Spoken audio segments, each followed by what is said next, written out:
भागलपुर पिरपेटी थाना क्षेत्र में थानाध्यक्ष नीरज कुमार के कुशल नेतृत्व, त्वरित निर्णय क्षमता और सटीक रणनीति ने एक बड़ी आपराधिक साजिश को समय रहते नाकाम कर दिया। हथियारों से लैस अपराधियों के खिलाफ की गई साहसिक कार्रवाई ने न सिर्फ संभावित बड़ी घटना को टाल दिया, बल्कि पूरे इलाके में अपराधियों के बीच दहशत भी पैदा कर दी है। पिरपेटी पुलिस ने कटिहार जिले के 3 कुख्यात अपराधियों को गिरफ्तार किया है, जिनके पास से 3 अवैध हथियार, 28 जिंदा कारतूस बरामद किए गए। पुलिस की इस कार्रवाई से पिरपेटी बाजार क्षेत्र समेत आसपास के इलाकों से लोगों ने राहत की सांस ली है। दरअसल थानाध्यक्ष नीरज कुमार को गुप्त सूचना मिली थी कि हथियारों से लैस अपराधी 2 बाइकों पर सवार होकर पिरपेटी बाजार की ओर बढ़ रहे हैं और किसी गंभीर वारदात को अंजाम देने की फिराक में है। सूचना मिलते ही उन्होंने बिना समय गंवाए पूरी रणनीति तैयार की और पुलिस बल के साथ पिरपेटी बाजार स्थित ठाकुर बाड़ी के पास घेराबंदी कर दी। जैसे ही संदिग्ध बाइक सवार मौके पर पहुंचे, पुलिस ने चारों को घेर लिया और अचानक हुई कार्रवाई से अपराधियों में अफरा तफरी मच गई। कुछ ही पलों में पिरपेटी पुलिस ने फिल्मी अंदाज में खदेड़ कर तीनों अपराधियों को दबोच लिया, जबकि एक बदमाश अंधेरे और भीड़ का फायदा उठाकर फरार हो गया।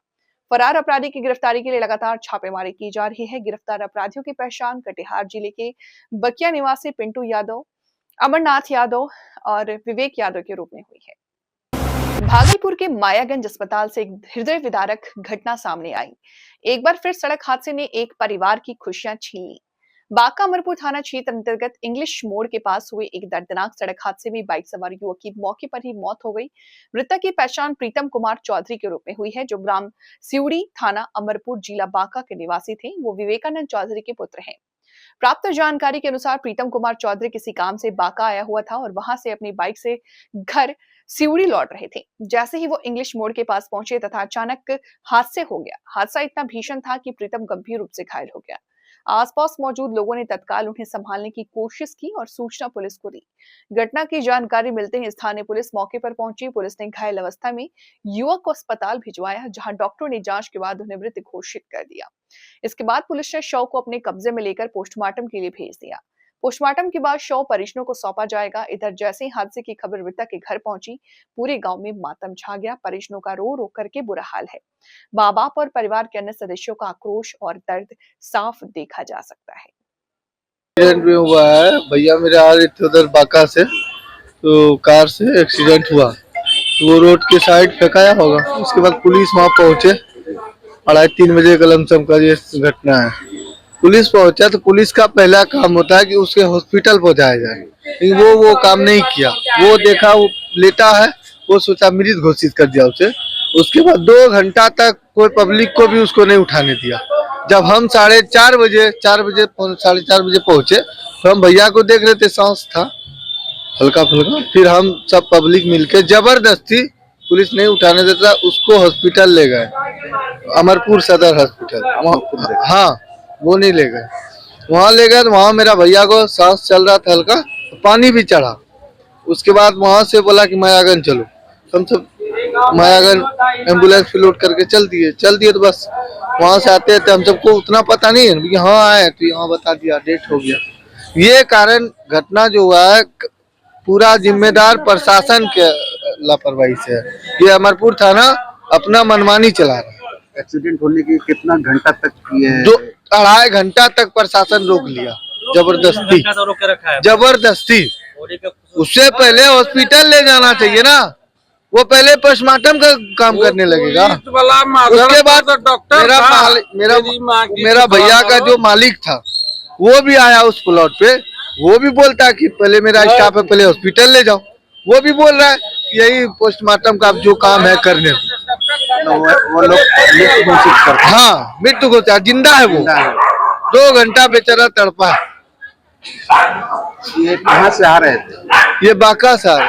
घर कहाँ हुआ इनका? अमरपुर सिउड़ी। क्या काम करते हैं? ये टीवी शोरूम में काम करते थे, मेरे भाई थे। बांका से कल अभी कितने बजे घटना है? कब की घटना है? 2 से 2:30 के बीच में, कल दिन जी। आप मायागंज कब आए? मायागंज हम 6-6:30 बजे से। उस वक्त से हाँ। क्या नाम है इनका? प्रीतम कुमार चौधरी। आपका? हम उनके छोटे भाई हैं। इनका थाना क्षेत्र अमरपुर। अस्थायी निवासी अमरपुर के। हाँ, अमरपुर अस्थायी निवासी सिउड़ी के हैं, अमरपुर थाना हुए। आपका नाम क्या बताया? मिक्कू कुमार चौधरी। भागलपुर में एक बार फिर मौसम ने करवट ले ली है। मंगलवार को जहां दिन भर खुला आसमान और खिली धूप ने लोगों को राहत दी थी, वहीं बुधवार को सिल्क सिटी भागलपुर घने कोहरे और धुंध की चादर में लिपटी नजर आई। शीतलहर के बढ़ते प्रभाव से ठंड ने लोगों को हाड़ कपा दी है। आम जनजीवन बुरी तरह प्रभावित हो रहा है। सबोर में ठंड ने इस बार नया रिकॉर्ड बना लिया। मौसम विभाग के आंकड़ों के अनुसार सबोर में न्यूनतम तापमान गिरकर 4.6 डिग्री सेल्सियस पहुंच गया, जो जम्मू जैसे पहाड़ी इलाकों से भी कम बताया जा रहा। पूरे बिहार में लगातार तीखी ठंड का दौर जारी है। भागलपुर सूबे के सबसे ठंडे इलाकों में शामिल हो गया। सुबह के समय घना कोहरा धुंध छाए रहने के कारण दृश्यता काफी कम हो गई। सड़कों पर चलने वाले वाहन चालकों को हेडलाइट जलाकर गाड़ी चलानी पड़ रही है। खासकर आवश्यक कार्यों से घर से बाहर निकलने वाले लोगों को भारी परेशानियों का सामना करना पड़ रहा। दफ्तर जाने वाले कर्मचारी मजदूर ठंड और कोहरे से जूझते नजर आए। मौसम के इस बदले मिजाज का असर रेल सड़क यातायात पर भी पड़ा है। सुबह के समय ट्रेनों की आवाजाही प्रभावित रही, वहीं हाईवे पर वाहन रेंगते दिखे। ठंडी हवाओं के कारण लोगों ने गर्म कपड़ों का सहारा लेना शुरू कर दिया। बाजारों में ऊनी कपड़ों, टोपी, दस्ताने और जैकेट की मांग बढ़ गई। खराब है, कैसे आप लोग वाहन चला रहे हैं? बहुत ज़्यादा कोहरा के साथ और हल्का फुल्का बूंदाबांदी भी हो रहा है। इसका मतलब कहीं बारिश ज़्यादा हो रही है। जैसा कि टीवी न्यूज़ में था कि आज जनवरी का मौसम बहुत ठंडा होगा और ठंड है भी। वाहन चलाने में परेशानी हुई है। लोग रास्ते में दिखते नहीं है ठीक से। हेडलाइट जला के हेडलाइट चला के जाना है, साइड लाइट भी जलाना पड़ता है, येलो लाइट भी। ठंड की परेशानी बढ़ाई है। भागलपुर जिलाधिकारी डॉक्टर नवल किशोर चौधरी द्वारा आज सबोर प्रखंड के राजंदीपुर और फड़का पंचायत, सनहोला का तरार पंचायत सहित कई कार्य स्थल का भ्रमण कर वहां चल रहे किसानों का ई-केवाईसी, फार्मर रजिस्ट्रेशन, एफआर कार्य का निरीक्षण हुआ।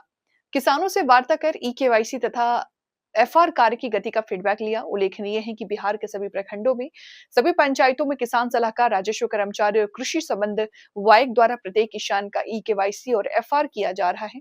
उल्लेखनीय है कि ई-केवाईसी और एफआर पीएम किसान सम्मान निधि और अन्य कृषि सेवाओं को सुचारू रूप से प्राप्त करने के लिए जरूरी है, जिसमें आधार प्रमाणीकरण के जरिए पहचान सत्यापन किया जाता है, जो मोबाइल ऐप या कियोस्क यानी सीएससी पर फेस ऑथेंटिकेशन ओटीपी से घर बैठे भी हो सकता है।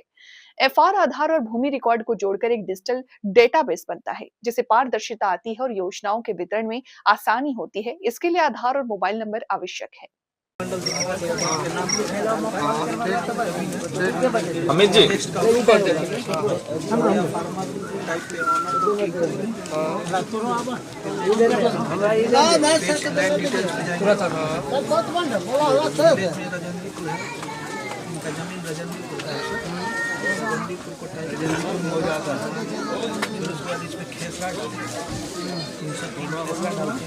भागलपुर पिरपेटी प्रखंड स्थित लक्ष्मी नारायण हाई स्कूल मलिकपुर में पिरपेटी विधायक मुरारी पासवान समिति गठन के उद्देश्य से पहुंचे, लेकिन मौके पर ग्रामीणों की उपस्थिति नहीं रहने पर विधायक ने नाराजगी व्यक्त की। उन्होंने स्पष्ट शब्दों में कहा कि ग्रामीणों की भागीदारी के बिना किसी भी प्रकार की समिति का गठन स्वीकार्य नहीं है। इस कारण आज की बैठक को रद्द करते हुए उन्होंने निर्देश दिया कि अगली बार सभी ग्रामीणों को बुलाकर उनके सामने पारदर्शी तरीके से समिति का गठन कराया जाए। इसके पश्चात विधायक मुरारी पासवान ने विद्यालय परिसर का निरीक्षण किया। इस दौरान उन्होंने प्रधानाचार्य एवं शिक्षकों से संवाद कर विद्यालय की शैक्षणिक व्यवस्था, उपलब्ध संसाधनों तथा शिक्षकों की समस्याओं की जानकारी ली। विधायक ने शिक्षकों को आश्वस्त किया कि विद्यालय से जुड़ी वास्तविक समस्याओं को वे उच्च स्तर पर रखेंगे और उनके समाधान के लिए हर संभव प्रयास किया जाएगा। निरीक्षण के क्रम में विधायक स्वयं कक्षों में पहुंचे और छात्र छात्राओं से सीधा संवाद किया। उन्होंने बच्चों से पढ़ाई, परीक्षा व्यवस्था और विद्यालय में आने वाली कठिनाइयों के बारे में जानकारी ली। बातचीत के दौरान विधायक ने शिक्षा व्यवस्था में पारदर्शिता और ईमानदारी पर विशेष जोर दिया। डायरेक्ट विद्यार्थियों से संवाद किए सर, कैसा लगा और क्या कुछ बच्चों को बताया गया? देखिए, मैं विधायक के साथ साथ एक शिक्षक भी हूँ।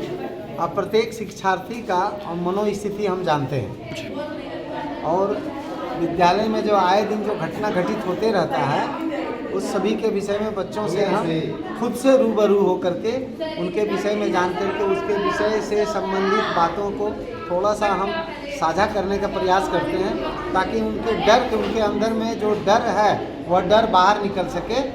और हम अपना कॉन्टैक्ट नंबर भी दे दिए, अगर कहीं किसी प्रकार की कोई गड़बड़ी हो किसी शिक्षक या किसी और प्रकार से, तो हमको डायरेक्ट बताना है और बताने के बाद हम समस्या का समाधान स्वयं करेंगे। ये हमारा प्राथमिकता है, क्योंकि बच्चे हमारे देश के भविष्य हैं, प्रत्येक क्षेत्र के भविष्य, और उन बच्चों पर निर्भर है उसको संवारना, उसको बढ़िया से प्यार करना, उनको प्यार के साथ आगे बढ़ाने का दायित्व। और अब इस विधानसभा के प्रथम नागरिक होने के नाते मैं ऐसा मेरा प्रथम और कर्तव्य भी बनता है, ये भी बनता है कि प्रत्येक विद्यालय में पढ़ाई भी, पठन पाठन भी सही चले, ये भी मेरा कर्तव्य बनता है। सुचारू पूर्वक से हमारे क्षेत्र का विकास हो, ये भी मेरा कर्तव्य है। और भी जितने प्रकार के और जो सुविधा प्रदान करना चाहिए, वो सारी सुविधाओं को आगे ऊपर से नीचे लाके ज़मीन पर उतारने का काम भी मेरा है। ये मेरा क्योंकि मूल काम है, इसी काम पर हम जनता ने हमें भरोसा करके जिताया है, इसलिए बच्चों से ज़्यादा प्रेम होने के नाते बच्चों से। शिक्षकों के द्वारा डिजिटल बोर्ड का मांग किया गया है सर, उसको लेकर सर। निश्चित रूप से जो डिजिटल बोर्ड है, हम तो बोलते हैं डिजिटल का ये आपका लाइब्रेरी होना चाहिए प्रत्येक विद्यालय में। डिजिटल लाइब्रेरी होने से, डिजिटल बोर्ड होने से शिक्षकों को पढ़ाने में ज़्यादा सहूलियत होगा। वह आसानी से बच्चों को पठन पाठन करा सकेंगे। जिस प्रकार से अध्ययन होता है मन में, कभी कभी शिक्षकों को सुविधा नहीं मिलने से उनके जो प्रतिभा है शिक्षकों के अंदर में, वह बच्चों को प्रतिभावान नहीं बना पाता है। तब प्रतिभावान बनाने के लिए हम सभी शिक्षकों को कहें कि जो भी और कोशिश करना चाहिए विद्यालय में सुविधा के लिए, और वो सुविधा उपलब्ध होगी, ऐसा हम सभी को वचन दे के जाते हैं। वो अगर नहीं विद्यालय से होगा तो हम करवाएंगे, हम अपने फंड से करवाएंगे, इसके लिए वचनबद्ध हैं। धन्यवाद। भागलपुर पिरपेटी प्रखंड अंतर्गत मलिकपुर पंचायत के ऐतिहासिक और धार्मिक महत्व वाले जिक्छो पोखर परिसर में अडानी फाउंडेशन द्वारा स्थापित 16 स्ट्रीट लाइट का लोकार्पण मंगलवार को भव्य रूप से किया गया।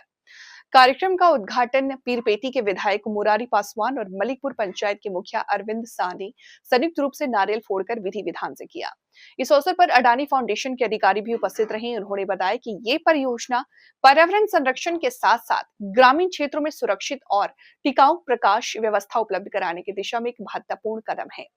जिक्छो पोखर मलिकपुर ही नहीं बल्कि आसपास के क्षेत्रों के लोगों के लिए भी गहरी धार्मिक आस्था का केंद्र है। यहाँ बिहार सहित देश के विभिन्न हिस्सों से श्रद्धालु दर्शन और पूजन अर्चन के लिए पहुंचते हैं।